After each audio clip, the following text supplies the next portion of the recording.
Hello again. Today's video will be about internet security setup, eSIMs, travel routers, and more. Many people deal with their internet while traveling in a not very optimal way, often impractically or compromising their privacy. So in this video, I'm going to talk about how do I set up my internet while traveling, what tools do I use, and how I try to simplify my life so that I have both private, but most importantly, functional and reliable internet. So let's go into it. Okay, but first and foremost, one big disclaimer, which is the most of the tools that I'm going to mention in this video are specifically designed for people in Central Europe. So maybe if you are from USA, you may find some of these tools and setups that I'm going to mention kind of messy and not that useful for you, which is okay. I would really appreciate if you would just inspire with the tools and setups that I'm going to mention. And first of all, just do the stuff that is beneficial for you and that's the best fit for you. So I think it's the best time to stop bullshitting around and let's do it. So number one, eSIMs. As you may know, I don't have any physical SIM card in my primary mobile device. I use voice over IP protocol to receive calls and SMS forwarding to receive SMS. And why do I hate physical SIM cards from the privacy perspective? So physical SIM is able to do certain tasks autonomously. For example, there can be communication between baseband processor and the SIM that is not visible to your application processor, which is to you. And the SIM can send hidden messages to a cellular network. It can reveal your location and so on. We have really no idea what's in these messages. The baseband processor basically sends encrypted messages and cell providers don't want to talk about it. And the other nasty feature is the so-called split tunneling.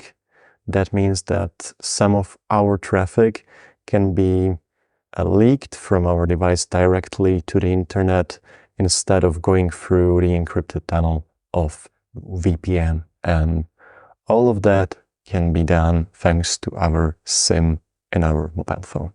Yes, this has nothing to do with SIM cards, but we can kind of imagine what job can our SIM card do.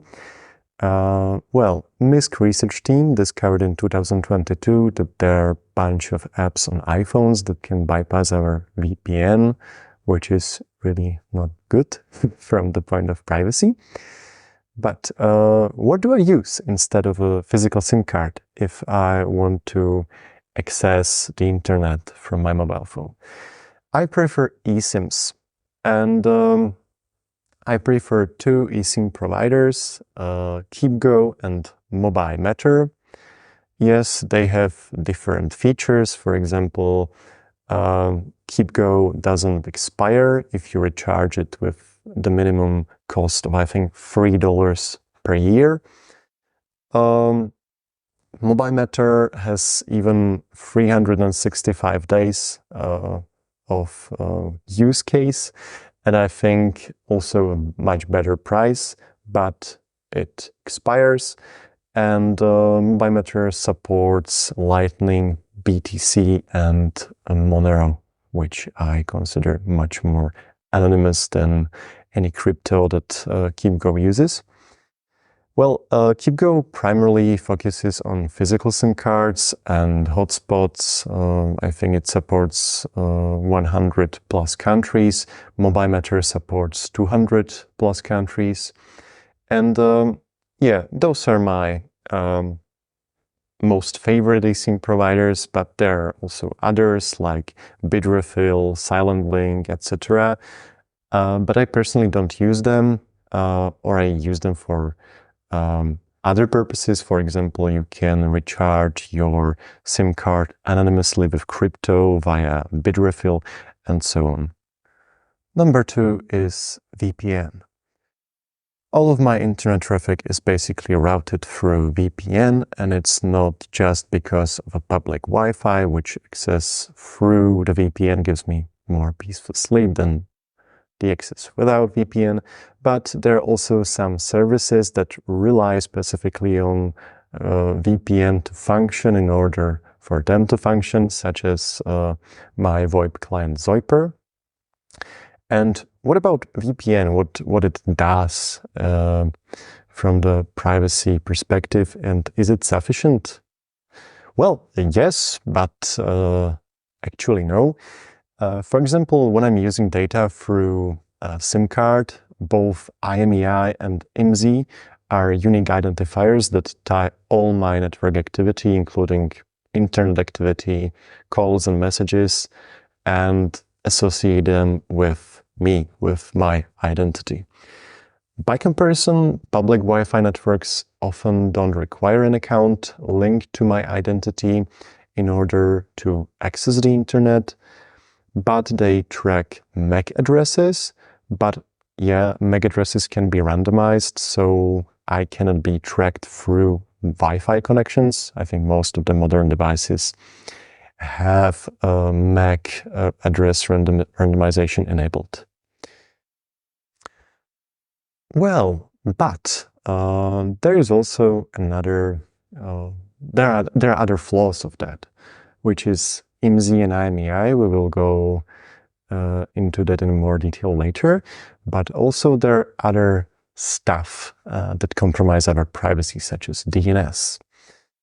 Well, VPN DNS servers use their own DNS that are undoubtedly, maybe in most cases, better than the DNS of your internet service providers, but they may not block ads, trackers, or malicious domains by default.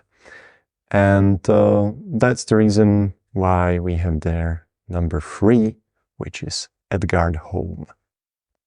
AdGuard Home is my favorite solution that prevents DNS from tracking you. And, oh, maybe more, I would better say sending you ads and tracking you through them. AdGuard Home is a network-wide ad blocker and well-known privacy tool that runs on your home network. It blocks ads, trackers, and malicious domains for all devices connected to it. It is basically a DNS sinkhole. It is something similar to Pi-hole, if you are familiar with Pi-hole. And yeah, the biggest advantage of AdGuard is that it can be self-hosted. You can also fiddle with Next DNS if you want to experiment with the functionality of your internet with AdGuard features. There are also options of connecting some AdGuard blocking lists into your DNS, Next DNS, and you can see if it suits for you, and if it really suits, you can switch to real AdGuard. So the biggest problem with AdGuard Home is that it is designed to work within your home network, whether you are running it as an app on your desktop or on your mobile phone, or you're actually running it on a designated server in your living room or in your friend's basement, which is the way that I recommend you to do it. But it can't really work while you are traveling with the basic setup. So there are a few extra steps that you can make in order to make AdGuard accessible for you while traveling. And that is, you need to have dynamic DNS, DDNS, which is a service that gives you a consistent domain name for your home server, even if your public IP address changes. And I recommend also using a VPN setup on your home network, so you can route all traffic securely, including DNS requests from AdGuard Home, and also the DNS over HTTPS is a must for you. So I personally don't use AdGuard yet, because I just don't want to spend my time and energy with setting it up and tweaking it, but it's already in a process. You can play with all of these features on Next DNS, including the dynamic DNS, the encryption, DNS over HTTPS, and just see if it's usable for you. And I think it's a very, very great feature from the privacy perspective. Number 4, Hotspot. The thing is that I mentioned a lot about nasty stuff that my SIM card can do, that it can bypass the VPN, it can communicate with a cell network and so on. I mentioned something about IMEIs and IMSIs, and the thing is, can't the GSM operator make a tracking device for my hotspot when I put there a SIM card? Well, yes, but the most important thing is that when I'm on my hotspot, it's my hotspot's baseband processor that talks to a cell network. My hotspot is typically used for internet connectivity, and that's it, while my mobile phone is used for much broader use cases than that. It is basically packed with private data. And the second important thing is that there are hotspots that can change your IMEI, and that's a very cool feature on my preferred device, Mudi GL-E750V2, which is really my number 1 hotspot in the world. There are a couple of other hotspots that can do it, such as Banana Phone with KaiOS, which is a mobile hotspot, or if you prefer travel router, there is a NitroVol router that can do it. But as I said, the Mudi is my number 1. Okay, Mudi has also different other features. It has OpenWTR firmware. It has much more stable connections than a standard mobile hotspot. And there are tons and tons of features, such as the presence of Ethernet cable. You can basically plug the Mudi to a public Ethernet and use it as a hotspot, basically. You can connect via your Mudi Wi-Fi to internet, which is very practical. Mudi is also a power bank. Whatever device you connect to Mudi, it will start to charge automatically. It will start to charge automatically, which is a very good feature while you are traveling, because you don't need to take additional heavy power banks with you. And also you can connect to a public Wi-Fi with Mudi and use it as a hotspot, basically. And that's it. Mudi is a total masterpiece for me, but I don't always have time or patience for using it. But sometimes I use it, sometimes I don't. And there is a great feature which is kind of new to Mudi, and that is the support of eSIMs.